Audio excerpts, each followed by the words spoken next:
Hey book nerds, I'm Travis, and this is Travis Reads Books. Today I want to do something a little different and have a discussion video. And what I want to discuss is the perks of being a wallflower and the way it portrays mental illness.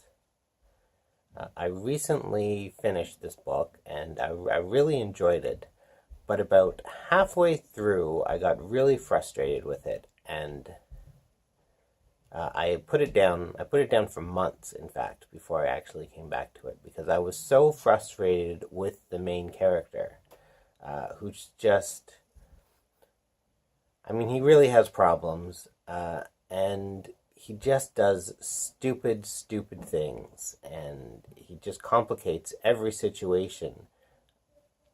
And as a reader, I'm looking at him and thinking, you don't have it that bad. You have a pretty good situation. Why can't you just appreciate it? You have all these friends. You have a family that loves you. Why can't you just be normal? Why can't you just snap out of it? Why can't you just stop being so damn weird? And I realized in that time, that probably 2-month span where I had put it down and I didn't want to pick it back up, I realized that must be how everybody feels with me. I've suffered from depression and anxiety for most of my life, and people, even when they try to understand, really, they can't understand what that's like. And I shouldn't say they can't. I've been blessed with some people in my life who really do make an effort to understand what I'm going through. But the way I was feeling about Charlie in The Perks of Being a Wallflower, it would make, and those feelings are valid, and it's a frustrating situation, and I don't think there's anything wrong with me for being frustrated with him, but it wasn't his fault, and I think I knew that reading the book, but at some point you just stop caring that it's not his fault, and you still get frustrated. And I think of all the people in my life who have probably had similar feelings, and who just want to help me have a normal life, and who want to just shake me and say, stop being so damn weird. Make some friends. Get out of bed.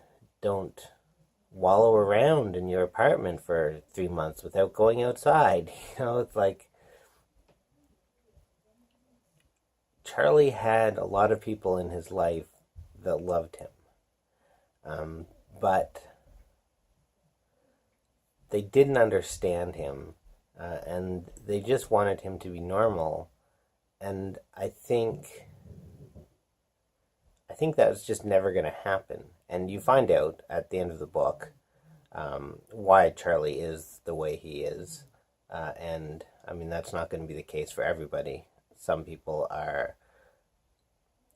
just have mental illness issues. Some people are just depressed. Some people just have anxiety. There's not always a reason for it. But in any situation, the people that just wanted him to be normal weren't really helping him. And by trying to just get him to be normal, they really made things worse, especially his friends in the book. Honestly, they were really taking advantage of him and of this saccharine sweetness and social stupidity. And I don't think they thought they were taking advantage of him. I think they thought they were being his friends, but they weren't. They weren't doing him any good. And even his family, who they really cared about him, but by trying to help him be normal, they were having a negative effect. Because he's never going to be normal. I'm never going to be normal. I mean, what's normal anyway, but what Charlie needed was help dealing with the way he was. And I think at the end of the book, I think he was on his way to getting that help, and I think I think it ends on a positive note that way. I think people finally started to realize that he wasn't just going to be normal. He needed help dealing with who he was.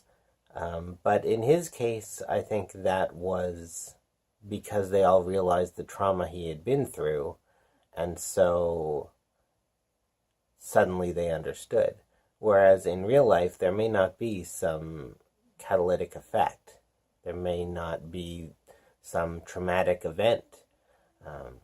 But people with mental illness still need the same understanding.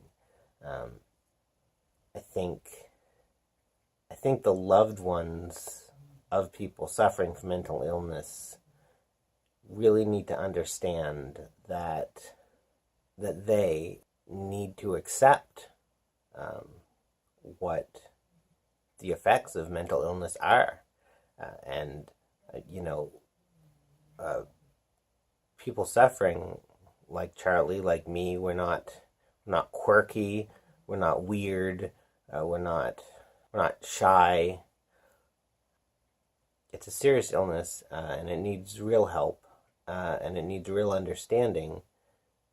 And as much as you might want to just shake someone and tell them to stop being so damn weird, and just go out there and make friends and don't be so shy and all that. I think when you look at Charlie,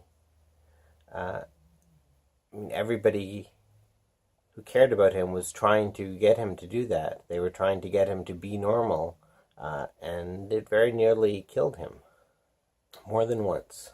And so I think the perks of being a wallflower really shows mental illness in a really honest way, in a way that it shows how destructive it can be, and how debilitating it can be, but it also shows that sometimes it just reads as weirdness, and people don't understand the help that you need, the help they need.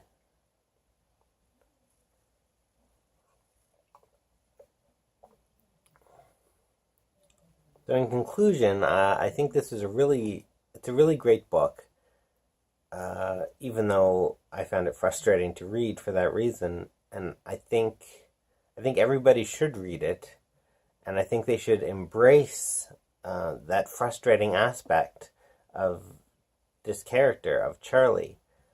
And I think they should try to understand that it's not Charlie's fault, that Charlie is doing the best he can. And the way to help Charlie is to help Charlie be Charlie, and not to help Charlie be someone he's not. And I think that goes for everyone in the real world, too. Well, thanks for watching my first discussion video. I hope you enjoyed it. Thanks for watching. Love and respect. See you next time.